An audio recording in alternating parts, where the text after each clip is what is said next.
para ello nosotros trazado una política que tiene que ver con la creación de unidad de inteligencia dentro de la Contraloría para que permita verificar con puntualidad el resultado de estas 3 declaraciones. De nada nos sirve declarar si no le damos un seguimiento a la ruta económica del servidor público. En eso nos hemos quedado desde el año 80, desde la renovación moral y desde la primera Contraloría Federal que se instituye a través de un decreto publicado en el año de 1982 en el Diario Oficial, donde hacen realidad el tema de la rendición de cuentas. Han pasado muchas décadas y hoy en día seguimos teniendo servidores públicos que hacen mal uso de lo público y que no hay una consecuencia visible y objetiva de una responsabilidad, ya sea administrativa o penal. En ese sentido, nosotros estamos implementando una unidad que le va a dar seguimiento desde el ingreso hasta constatar que efectivamente estas declaraciones que sean en las versiones públicas que se declaren, pero en lo interno vamos a darle seguimiento a todo este tema del incremento patrimonial. Vemos que la figura de la corrupción, como decía el doctor que me antecedió, se vincula con muchos delitos. No tiene una autonomía, no existe una autonomía de un delito fijo de corrupción. Entonces, es difícil la acreditación de los elementos objetivos, subjetivos y normativos para vincularlos al hecho de corrupción. Ejemplo de ello es el enriquecimiento ilícito o aquellos delitos que derivan con la figura de la extinción de dominio, como es la delincuencia organizada, el narcotráfico, la trata de personas, el robo de vehículos, narcomenudeo, etc. Tenemos que fortalecer la formación inicial y profesionalización de las personas servidores públicas a través de las funciones del cargo que se desempeñan, así como la capacitación y la sensibilización constante. Vamos a evaluar el desempeño del gobierno a través de la participación de organizaciones de la sociedad civil y academia, con la utilización de las tecnologías y aplicando las TICs.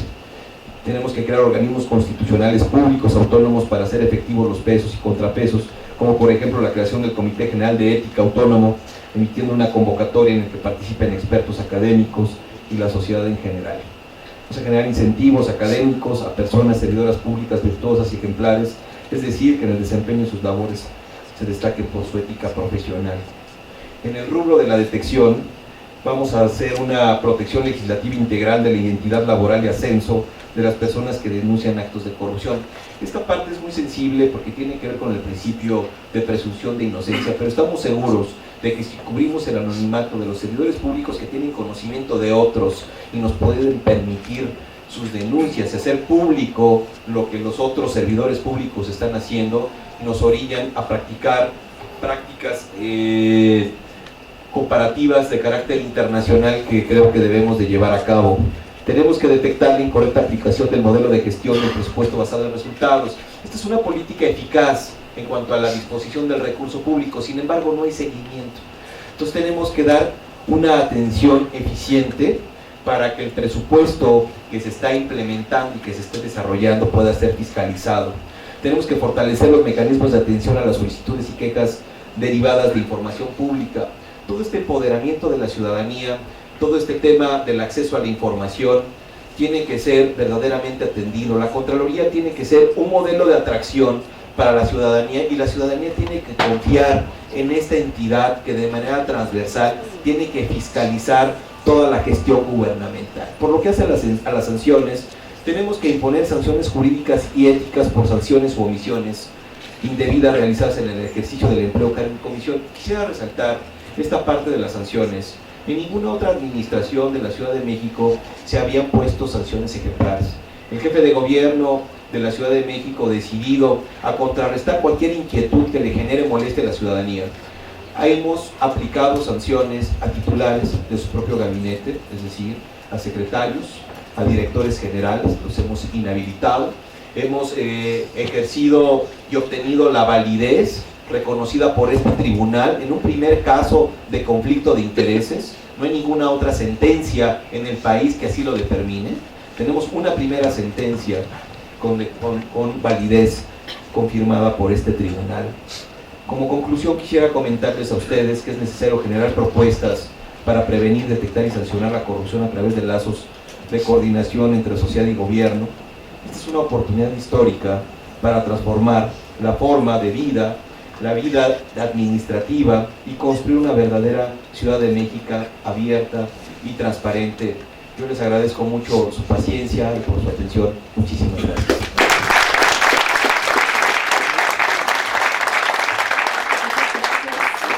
Muchas gracias, maestro Eduardo Robelo Pinto, por su participación. Y a continuación tendrá el uso de la palabra el doctor Jorge Fernández Ruiz, una visión diferente, una visión académica. Él es integrante de nuestro Consejo Académico del Instituto, es abogado por la Universidad de Guadalajara, economista por el Instituto Politécnico Nacional, maestro en Administración Pública por el Instituto de Estudios Superiores de Administración Pública y doctor en Derecho por la UNAM. Entre su vasta trayectoria académica podemos mencionar que ha sido profesor de licenciatura en la Escuela Nacional de Economía del Instituto Politécnico Nacional y en la Facultad de Derecho de la Universidad Nacional Autónoma de México. Él es también profesor de la División de Posgrado. Autor de 38 libros, de 100 capítulos de obras colectivas y de más de 50 artículos publicados en revistas jurídicas especializadas en México y en otros países en el extranjero. Tiene el uso de la palabra el doctor Fernández Ruiz. Gracias, doctor. Muchas gracias. Buenas tardes. Un privilegio estar en esta mesa redonda, alternando con funcionarios y académicos de reconocido prestigio. Diría yo, ¿qué estoy haciendo aquí? Pero muchas gracias por haberme invitado. De hablar del combate a la corrupción es hablar de un tema cotidiano. Diríamos que la corrupción encuentra raíces profundas en nuestra sociedad, ya se ha nutrido con principios supuestamente filosóficos. Por ejemplo, aquel que señala la moral es un árbol que da moras. Si llueve, que salpique. Un político pobre es un pobre político. Si no hay obras, no hay sobras. En fin, principios muy conocidos que laceran nuestra realidad social. Necesitamos, pues, cambiar el rumbo de las acciones contra la corrupción, porque tenemos ya varias décadas de estar diciendo que combatimos la corrupción, celebrando convenios, tratados internacionales, expidiendo reformas a la Constitución, a la legislación ordinaria, a la reglamentación, y la corrupción sigue gozando de cabal salud. Es más, pareciera que con estas acciones se le pone levadura porque se ha incrementado. Debemos, pues, de ir al fondo del asunto, ver cuáles son las causas directas de la corrupción. Y podemos señalar una, la impunidad. Como hay impunidad, la corrupción se incrementa. No va a pasar nada, podemos seguir siendo corruptos y no nos van a castigar. Cierto, hay, según los reportes oficiales, muchas acciones de castigo, de represión para la corrupción, pero pocas son las que se realizan en contra de los mayoristas de la corrupción. La corrupción tiene nichos. Por ejemplo, un nicho de rica beta es el de la contratación administrativa. Y en la contratación administrativa vemos que se realizan adjudicaciones de contratos sin respetar la normativa jurídica aplicable. No se realizan las licitaciones públicas o se recurre a esquemas de invitación a cuando menos 3 proveedores, que es una modalidad que permite aparentar que hay competencia entre proveedores cuando en realidad hay connivencia entre proveedores con la autoridad administrativa. Y finalmente hay la descarada adjudicación directa de contratos multimillonarios que permiten pingües ganancias indebidas. Es pues la corrupción floreciente. Necesitamos entonces tomar medidas estrictas contra esto. La legislación o la normativa que está prevista para prevenir y combatir la corrupción adolece ciertamente de defectos. Hay que depurarla, hay que decantarla, hay que mejorarla. Pero además hay que aplicarla, porque no se aplica y es como si no existiera. De suerte que necesitamos determinar cuáles son los órganos del poder público que van a tener a su cargo la aplicación de la normativa relativa a la corrupción. Y por una parte, debemos pensar en el Ministerio Público.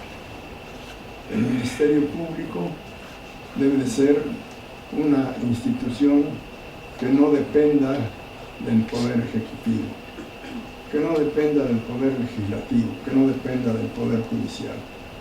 Debe ser una institución autónoma, diríamos un organismo constitucional autónomo. ¿Y quién va a nombrar a su titular o a los integrantes de su órgano de gobierno? Bueno, pues que los nombre el Poder Ejecutivo. Quedamos donde estábamos. Que los proponga el Poder Ejecutivo y que los apruebe el Legislativo. Entonces hay una colusión del Poder Ejecutivo con los partidos políticos, o puede haberlo. ¿Qué no sería posible sustraer esta forma de designación de quienes van a desempeñar puesto tan delicado en el combate a la corrupción? Yo he propuesto que para designar al fiscal general de la República, o antes al procurador general de la República, se hiciese una convocatoria pública para que pudieran inscribirse no a propuesta de determinadas instancias, sino por determinación propia, quienes quieran y sientan que pueden ocupar el cargo. De suerte que debe establecerse un perfil para el cargo. ¿Qué requisitos debe de cubrir el fiscal general de la República? Desde luego, ser un profesional del derecho, tener una antigüedad o experiencia de varios años, cuando menos de 5 años, en el ejercicio de la profesión. En fin, yo diría no haber reprobado una materia durante su escolaridad, porque luego llegan fósiles a obtener el título de posgrado, licenciado en Derecho e incluso de posgrado, y algunos con títulos de la Universidad de Santo Domingo. De suerte que debiera de preverse toda esa situación. Una preparación académica sólida, una experiencia con una actuación intachable. Quienes han sido sancionados por delitos o faltas administrativas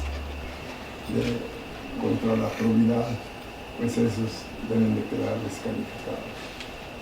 No deben de ser parientes del titular del Ejecutivo, no deben ser parientes de los dirigentes de los partidos políticos, no deben de tener militancia política, en fin, una serie de rasgos y peculiaridades que permitan pensar en que tiene un perfil estrictamente adecuado al puesto. Y con esta situación que intervenga una comisión, ya sea de la Cámara de Diputados, que sería una posibilidad, o de la Cámara de Senadores, que va a analizar el expediente de cada uno de los aspirantes. Ahí que se descarten a todos los que no cubren los requisitos. Y con el resto, cerciorarse de que aparentemente sí los cubren. Hacer una relación de los mismos y ponerlo durante un periodo determinado a la disposición del público, para que éste pueda manifestar que determinado aspirante no cubre los requisitos porque tiene una causa pendiente en un juzgado penal, por ejemplo, o porque ha sido sancionado con pena de prisión por delitos contra la probidad, o por infracciones administrativas ha sido sancionado de igual manera. La voz populi va a denunciar a los simuladores. Con eso se podrá hacer una depuración del padrón de aspirantes. Y una vez decantado este padrón, recurrir no a la otra cámara, no a ninguna institución, no a ninguna autoridad, sino dejar al azar que determine quién va a ocupar el cargo. Será pues por insaculación la designación del titular de la Fiscalía General de la Federación. Por otra parte, necesitamos fortalecer la autonomía de las instituciones públicas que tienen a su cargo el ejercicio de la función de fiscalización. Tanto la entidad superior de fiscalización como las entidades internas de fiscalización del órgano ejecutivo, del órgano legislativo, del órgano judicial y de las instituciones o organismos constitucionales autónomos. De suerte que estas instituciones de fiscalización puedan cumplir su cometido de manera adecuada y tomar la determinación de su designación en forma parecida a la que apunté para ocupar el cargo de fiscal general de la República. Son medidas puntuales que deberían de sumarse a un diseño de una estructura, de un sistema anticorrupción que sea más efectivo, porque el actual deja mucho que desear. Es todo por mi parte, muchas gracias.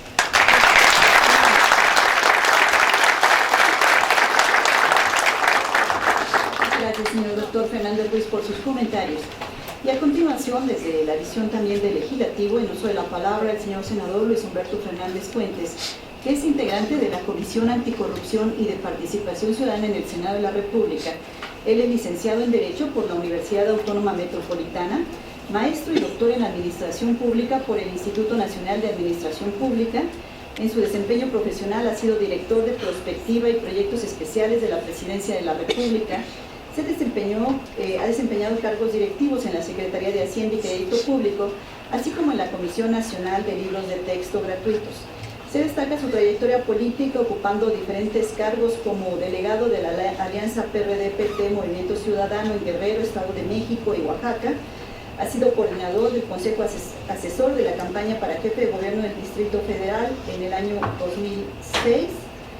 Y en el ámbito de la iniciativa privada también se ha desempeñado como CEO, Tecnología y Desarrollo Consultores, SC, es asociado del INAP y miembro de la Academia Internacional de Ciencias Político-Administrativas y Estudios del Futuro y APAS.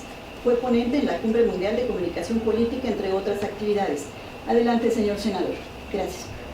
Muchas gracias, presidenta, y muchas gracias a todos los compañeros. Pero particularmente quiero agradecer y reconocer a quienes están enfrente, en el caso del doctor Manuel Granados, de Jesús Hamlen, todos los magistrados, que la disposición de escuchar y la atención habla mucho de su calidad moral y de su disposición de escuchar nuevas ideas, cuando la verdad es que este panel podría tener otros 20 metros de largo por lo importante de todo lo que ustedes nos tienen que decir. No quiero pasar desapercibido eso. De manera muy sucinta, decía mi maestro Juan Luis González, que fue mi maestro en la UAM, nos dejaba una tarea de hacer las tarjetitas del Código Civil, y decía que si no lo podíamos poner en una tarjetita, entonces no lo entendíamos. Entonces creo que vale la pena el ejercicio. Primero, ¿de qué estamos hablando? Estamos hablando de la Constitución del DF. Y viene a colación el tema porque la Constitución es lo que nos va a dar nuestra organización política y nuestra organización funcional como esta nueva entidad que somos ahora como Ciudad de México. Esto que parece una obviedad no lo es, porque en el diseño del Estado mexicano no está el combate a la corrupción, más bien todo lo contrario.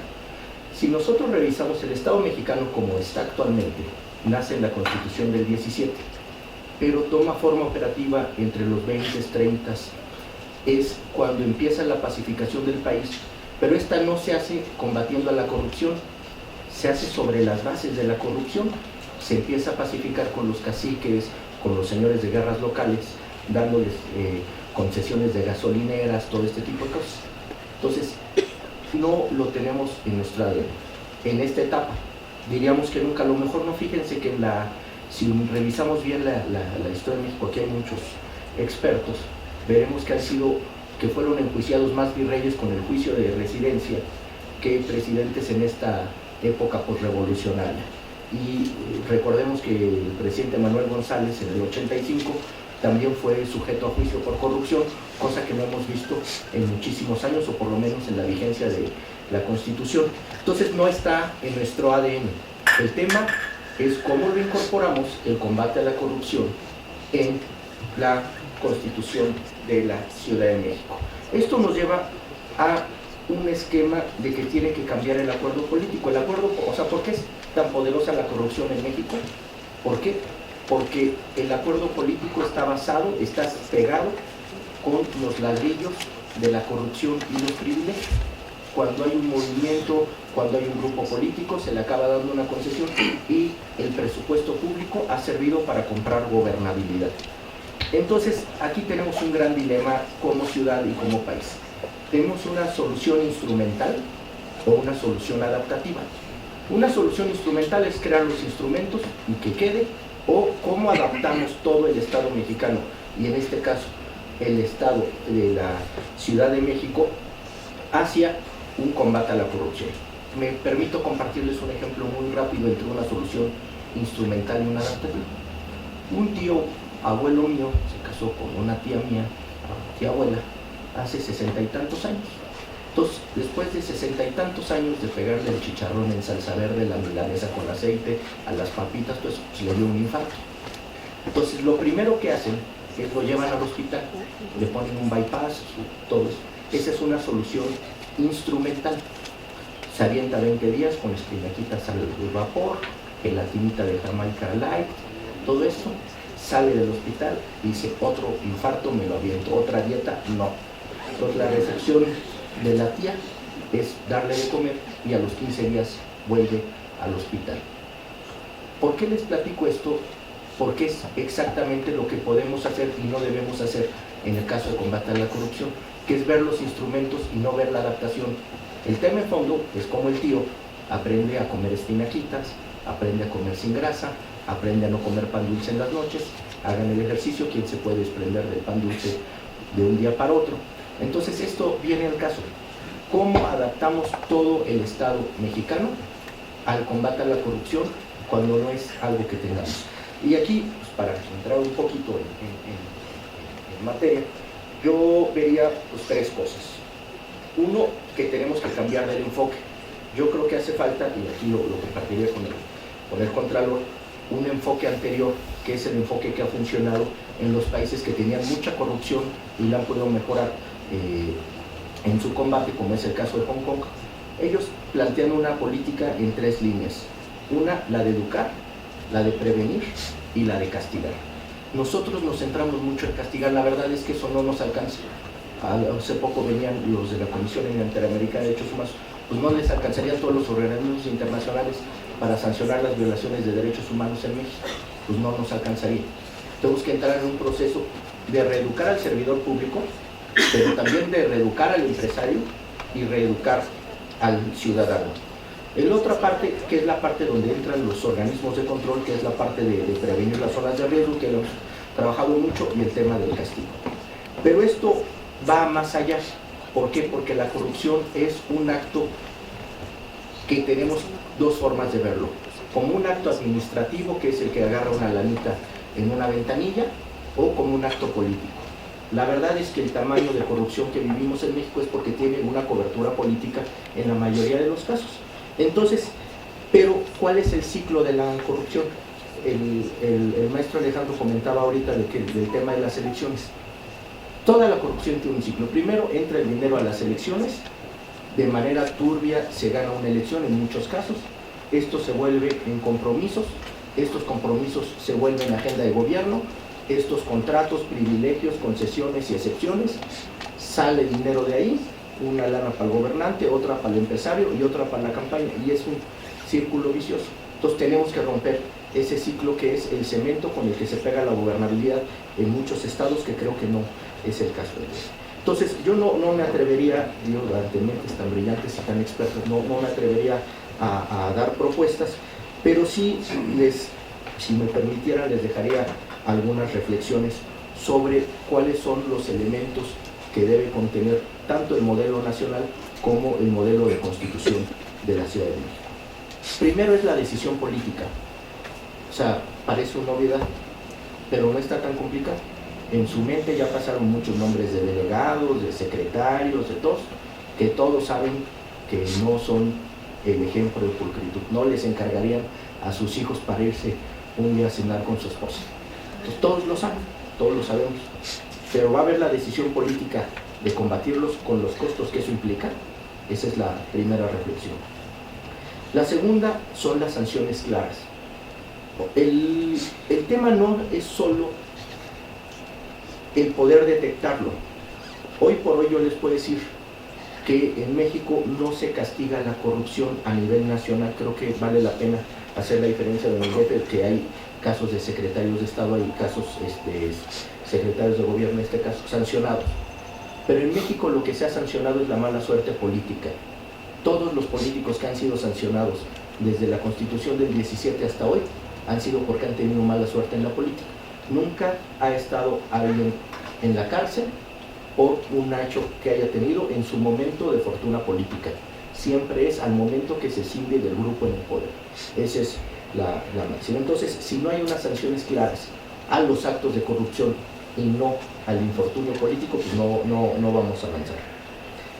Y nos lleva al tema de fondo. Cuando hablamos de combate a la corrupción o de derechos humanos, normalmente lo pensamos como un tema idealista. Los que combaten a la corrupción y a los derechos humanos no son idealistas. Son la gente que toca y trata a lo peor del sistema político mexicano. Son los que tratan con los asesinos, con los prevaricadores, los traficantes de influencias. Entonces esto es un tema que es muy importante. Cuando hablamos de combatir a la corrupción, hablamos de limitar al poder